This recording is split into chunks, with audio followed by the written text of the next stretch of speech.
इयत्ता 9वी प्रकरण 4 गुणोत्तर प्रमाण 4.1 मधलं आपण 6वं गणित बघतोय। आपल्याला सांगितलं आहे की आभासचे आणि तिच्या आईच्या वयाचे आजच्या वयाचे गुणोत्तर 2:5 आहे। आभाच्या जन्माच्या वेळेस तिच्या आईचं वय 27 वर्ष आहे। तर आपल्याला त्यांची आजची वय काढायची, म्हणजे आपल्याला काय करावं लागेल की जेवढी वर्ष आभाची झालेली आहे, म्हणजे जेवढ्या वर्षाची आभा आहे तेवढे तिच्या आईच्या वयामध्ये आपल्याला मिळवावे लागते। पण आपल्याला आभाचं आजचं वय सांगितलेलं नाही, त्यामुळे आपण काय करणार आहोत, आभाचे आजचे वय x वर्ष मानू। म्हणून आभाच्या आईचं आजचं वय काय होणार, तर हे अधिक 27 वर्ष। दिलेल्या अटीवरून काय होणार, x अधिक 27 बरोबर 2/5। तिरकस गुणाकार करणार, 5 ने x ला गुणणार, x अधिक 27 2 ला गुणायचं। 5 गुणिले x बरोबर 2 कंसात x अधिक 27। कधी पण दोन पद किंवा त्याच्यापेक्षा जास्त पद असतील आणि आपल्याला एकाच संख्येने गुणायचं असेल तर ते कंसात लिहावे, म्हणून आपण ते कंसात लिहिलंय x अधिक 27।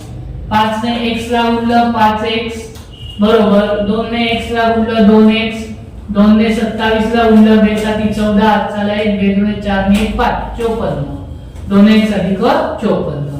हे 2x आहेत ते आपण उजव्या बाजूकडून डाव्या बाजूकडे येताना चिन्ह बदलतो, त्यामुळे अधिकच आहे ते होणार वजा, 5x वजा 2x बरोबर 54।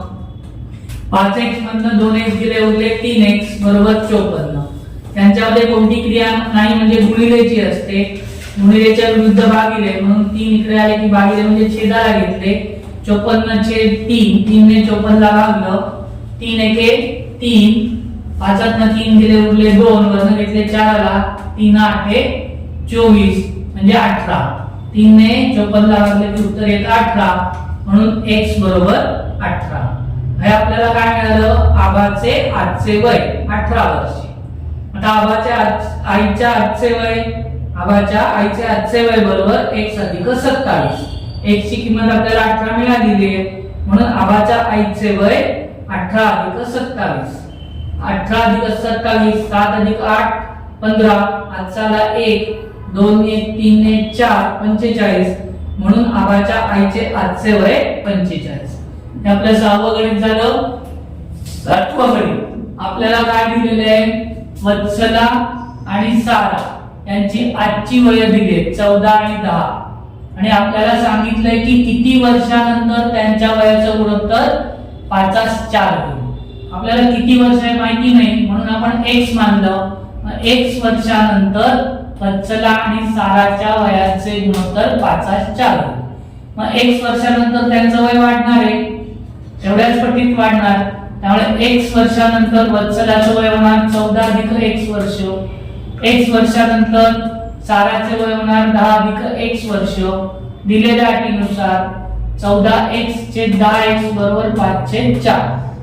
परत आपण तिरकस गुणाकार करणार, 4 कंसात 14 अधिक x बरोबर 5 कंसात 10 अधिक x। 4 ने 14 ला गुणलं 14 × 56, 4 ने x ला गुणलं 4x 56 अधिक 4x। 5 ने 10 ला गुणलं 5 10 50 अधिक 5 ने x ला गुणलं 5x। आता हे जे 50 आहे ते आपण उजव्या बाजूकडून डाव्या बाजूकडे घेणार, तेव्हा त्याचं चिन्ह बदलणार। त्याच वेळेला आपण 4x जे आहे ते डाव्या बाजूकडून उजव्या बाजूकडे घेणार, तेव्हा त्याचं चिन्ह बदलणार। जी पद आपण डाव्या बाजूकडून उजव्या बाजूकडे किंवा उजव्या बाजूकडून डाव्या बाजूकडे नेतो त्याच पदांची चिन्ह बदलायची। जी त्या बाजूलाच आहे, म्हणजे डाव्या बाजूला आहे किंवा उजव्या बाजूला आहे, त्या पदांची चिन्ह बदलायची नाही, हे नेहमी लक्षात ठेवायचं। म्हणून 50चं चिन्ह बदलणार, अधिक येथे होणार वजा, 56 वजा 50 बरोबर 5x। 4x चिन्ह बदलणार, ते वजा होणार 5x वजा 4x। 56 मधनं 50 गेले उरले 6 बरोबर 5x मधनं 4x गेले 1x, एक आपण सहगुणक लिहित नाही म्हणून नुसता x लिहिला, x बरोबर 6। म्हणजे 6 वर्षानंतर वत्सला आणि सारा यांच्या वयाचे गुणोत्तर 5:4 होईल.